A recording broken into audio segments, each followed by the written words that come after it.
Hey guys, today I wanted to make a video entitled So You Want to Lose Weight.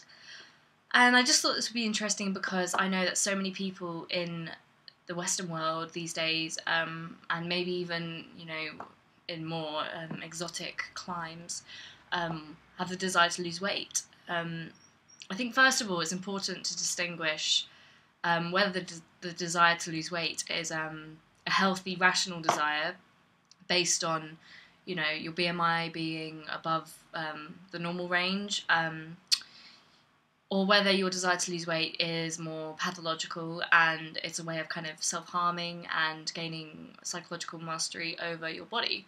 And therefore, you might feel mastery over your life as well. So, on the one hand, you've got a health reason, a genuine health reason, which might be approved by a doctor, and then the other reason, which is just a decline, really. You just want to control your life, basically. I would say that I've been in both positions, actually. In my early teens, I remember I looked in the mirror one day.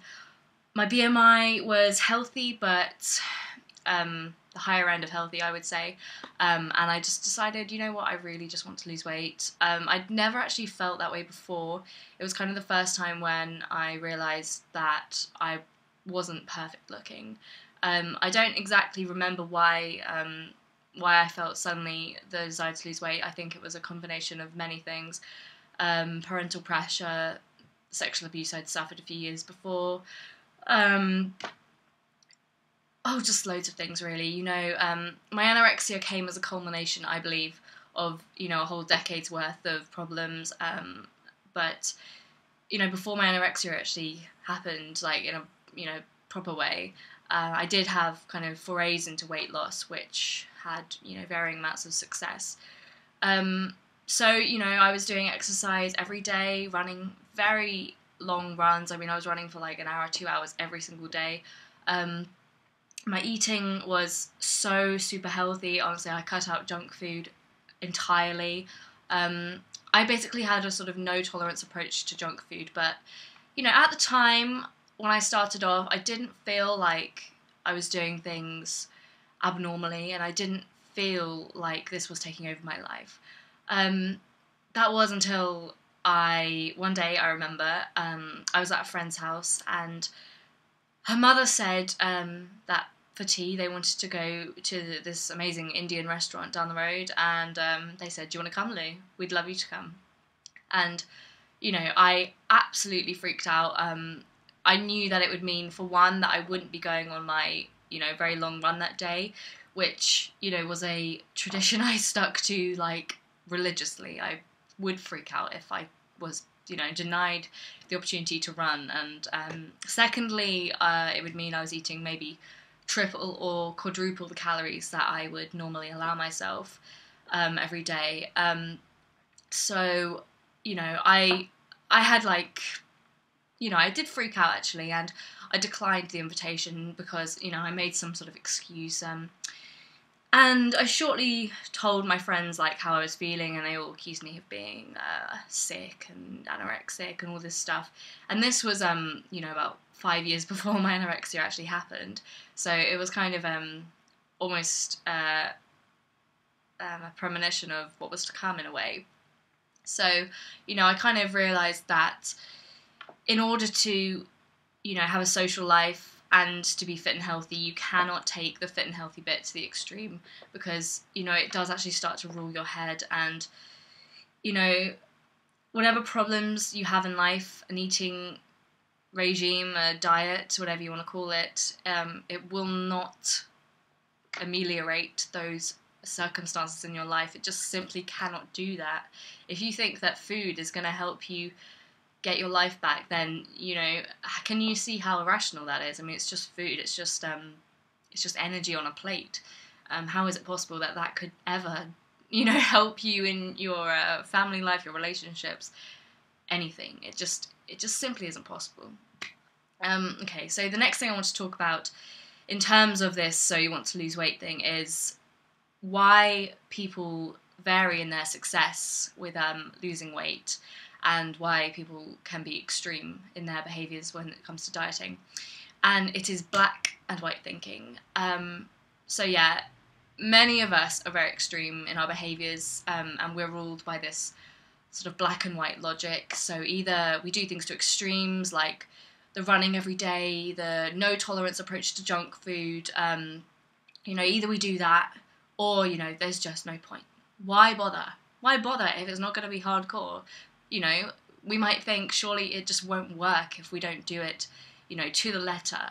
But I think the key here is that we don't actually trust ourselves to get it right if we opt for a moderate approach. You might think there's just no way I could avoid or resist the temptation of chocolate if I said it was on the menu. I think successful dieting actually requires a lot of trust in yourself and believing that you can control yourself around food. And in order to believe that, you have to demonstrate it to yourself. It's extremely hard to believe that you can resist chocolate cake if you never put yourself in chocolate cake territory. You know what I mean? So you need to put yourself in that position and to actually exercise self-control in a way that you can say, you know what, I actually did resist it. I know I can. If you never do that, you will never know, and you will fear and you will feel like you aren't somebody who can resist chocolate cake, when actually, if you were to demonstrate it to yourself and to exercise real self-control, you might find that you really can. When you're trying to avoid food, to be honest, that never really works. It just leads to binging behaviours because, binging is nearly always a product of food denial, food restriction. If you're denying it, it's going to lead to binge purge cycles, and you may find yourself stuck in an eating disorder. So, that's something to be wary of, I would say. And the next thing I want to talk about is what weight loss can and cannot do for you. I would just say, I'm going to put it out there that, yes, studies have shown that looking good every day on a daily basis, that includes having cosmetic surgery to improve your looks, has a lasting effect on your happiness. It's not just like getting an iPad out of its box and having that kind of fleeting euphoria. Looking good every day really does make you feel heaps better about yourself. It will improve your self-esteem and it will improve your quality of life to an extent. People, studies have shown, will warm to people or will be more likely to want to know the slim, beautiful people rather than the fat, ugly people, if you will. I would say that the world is a shallow place, but only to a point. Some people believe that they'll only be happy and popular, successful and loved if they lose weight, if they try to attain this kind of perfect body image that, the media, throws images at us like there's no tomorrow, really.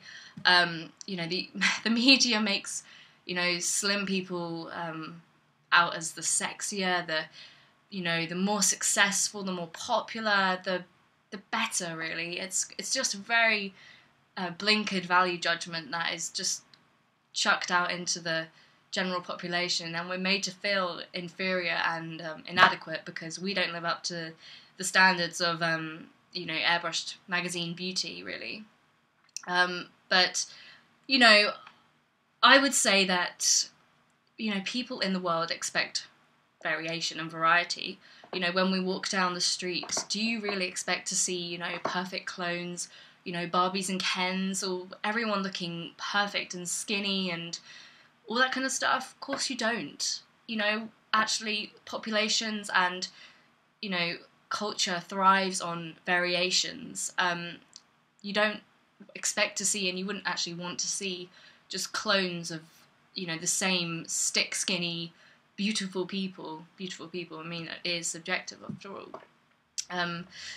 But not everybody diets to be skinny. I think if you're dieting for health reasons and you are actually overweight, then you might just be dieting to get into a smaller jean size. The goal probably isn't to be skin and bones, size 0, stick skinny, all that kind of stuff. But in eating disordered people, the goal of weight loss is multifaceted. For one, I mean, it's about control, and the physical body becomes the target of all your, slings and arrows of worthlessness. Your physical manifestation is, your body is where everything that went wrong kind of manifests itself, if that makes any sense. But, I think it's important to remember, people with and without eating disorders, is that weight loss and anorexia is only a symptom of the problem. It's not definitive. What goes on in your brain in anorexia is really what needs to be assessed. The weight loss is literally just a symptom of greater problems deep down. So, yes, I would now want to talk about how a diet can turn into anorexia nervosa. So, firstly, the diet starts off as like a normal behaviour. You're in control, you're on a diet, you're watching what you eat, you count your calories, you write food diaries, you might be exercising, you're basically, taking control to an extent over your food consumption and your energy expenditure. The second phase is where you start to lose control over how much restriction is going on and how much exercise is happening. You are no longer, you don't feel in control of this anymore. You have a morbid fear of gaining weight. The eating disorder is really manifesting itself, and food and exercise are becoming pretty much integral in your life. So stage 3 is when the illness becomes fixed and the eating disorder does not resolve itself even when the conditions stimulating its origin improve. So say your eating disorder started when your mother was diagnosed with cancer. Your mother might get better from cancer, but in the meantime, you have, adopted these eating disordered tendencies, and despite the fact that your mother's better, this eating disorder is here to stay for the foreseeable future. Stage 4 is when the illness actually becomes part of your identity. People say this in I am anorexic. You kind of own that label in a way, and without it, the eating disordered person feels this kind of existential fear of nothingness, and you are nothing without being anorexic. This identity is you, it is who you are, what you are, and who you shall be in the future, which is probably dead, to be honest. The next topic I want to talk about is everybody vulnerable to eating disorders? It's a difficult question to answer. I haven't read all the literature on it, and I'm not going to say I'm an expert. But generally speaking, eating disorders affect mainly young women and a few men. The reasons why eating disorders affect young women considerably more than they affect men is multifarious, to do with cultural expectations of women, the patriarchal society we live in, media portrayals of thin women, focus on the importance of beauty over intelligence in women. Women can feel like, they are nothing without their looks. And men, I would argue, are less likely to feel that way.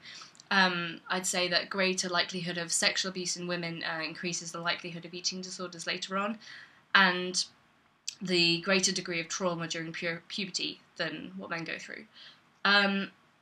Talk amongst yourselves about that one. It's, there's a long list of possible etiologies for anorexia, and I'm sure you can identify in yourself possibly why you might have anorexia and what triggered it in the first place. So the next things I want to talk about is healthy weight loss and how to lose weight in a non-pathological way. So, anorexic people, I don't want to know exactly what you're doing to lose weight. It's not interesting. It's not information that I wish to propagate around YouTube. I'm not pro-anorexia, I'm pro-recovery. But I do understand that people who are overweight may want to lose weight, and this is where, this might be important for them. So I think weight loss for a lot of people is only sustainable if diet and exercise are working together. I know that from experience that food restriction-only diets lead to black and white thinking, restriction versus binge attitudes, which are totally unsustainable once the goal weight has been achieved. I would say that you should be doing aerobic exercise possibly 4 times a week, more if you want to do so. I know that I personally don't really have that much motivations for that, but yeah, it's entirely personal. So right, key tips for weight loss and keeping weight off. So 1, set yourself realistic goals and do not aim for losing more than 1 pound a week. If you are overweight, then you may actually find you lose more weight than that anyway, without having to put in any real extra effort. But yeah, if you're smaller, possibly even a normal weight or the higher end of a normal weight, you may find you lose less than that because it's harder to lose weight when you're smaller. So secondly, I would say eat a balanced diet. My personal philosophy is that 80% of the time you should aim to be healthy, and then 20% of the time you can have your treats or what you fancy, really. To be honest, that has worked for me post-anorexia. I haven't put on weight. I am slim, I am healthy, I think I look alright. So, if you think so too, then maybe you should take that advice. The third thing I would say is that don't think of the diet as a diet. Think about it as a lifestyle change. I would personally say that lifestyle has more kind of long-term connotations, whereas diet is more synonymous with sort of fleeting forays into unsuccessful weight loss, which you're just going to gain back anyway. So yeah, a lifestyle change, healthy lifestyle change, that is exactly what you should be thinking about. Fourth thing is don't reward yourself with food when you reach your weight loss goals. To be honest, that is just the wrong kind of reinforcement for anorexia. For anorexia? No, I mean for weight loss. Sorry, I've got anorexia on the brain. So, treat yourself in ways that don't involve food. So, if you want to go for a massage or get your nails done or whatever floats your boat, but try not to make it about food, because otherwise it's just going to become a food infestation and your brain's just going to explode because food is everything. The fifth thing I would say is that organise your food the day before. So, there's less margin of error. CalorieCounts.com has a great tool for, working out your energy expenditure, taking into account your BMI, your age, your activity levels. So, yeah, and you can, log all your foods in that, and it's really good. I really like that. So, yeah, just plan it. If you plan things, there's less chance that you're going to have a bit of a midnight binge feast because you haven't eaten enough during the day. So, yeah, that's a really good idea as well. So 6 is keep a food diary. Write down what you eat and drink in a day. If it starts to get too much for you and you feel like this food diary thing is just eating away at your brain, then just don't do it. I've been in that position where I've written food diaries and it has literally consumed me. I have just been looking at what I've eaten and I've just thought, oh my god, I didn't realise I ate so much. I feel like such a bad person. I'm such a fatty. So if you are the kind of person who would get really weighed down with the fact that, you can see what you've eaten, then don't do it. Just know your calorie limits and, eat up to that. Try not to be over it. 7th thing is, if you overeat one day, don't freak out. Death by chocolate cake is not actually death by chocolate cake. You will be okay. Tomorrow's a new day. Doesn't matter. You can do it. If you really panic over it, then you're more likely to get into restriction and binge, a cycle like that. The 8th thing I would say, and the final thing I would say, is don't think in terms of good versus bad foods. If you want that packet of crisps in the vending machine that day, just have it. I had this thing in my brain where if I really fancy a food, not like I'm desperate for it, but if I kind of want it and I'm trying to be healthy, then actually I'll just say, you know what, Lou, you can have it. Because the more you say, no, you can't have it, I'm not going to have it, the more you're just going to want it, and the more chance there is that you're going to want more of it when you give into it. So, you know, you kind of fancy that packet of crisps, you go and get them, you eat them, you think, yeah, they're alright. But if you had said no to yourself, you know, like, I'm never going to eat them, no way, ever. And then you finally give in to them, you're going to, like, devour them, like, ravenously and think, oh my god, they're so amazing. So I wouldn't do that if I were you. So that is everything, guys. Let me know what you think. Please subscribe if you have not already. My Facebook link is just down below here, www.facebook.com/LouFederer. I'd love to just say hi to a few people right now. Hi, Abby, Webelicious Whispers, love you to bits. Nina, I miss you, I'm going to write to you very soon, darling. Sheila, your birthday present is on the way. I'm very sorry it's taken so long. And Rich, my boyfriend, I love you to bits. So thanks, everybody. I hope this video hasn't been too long. I adore you. Bye!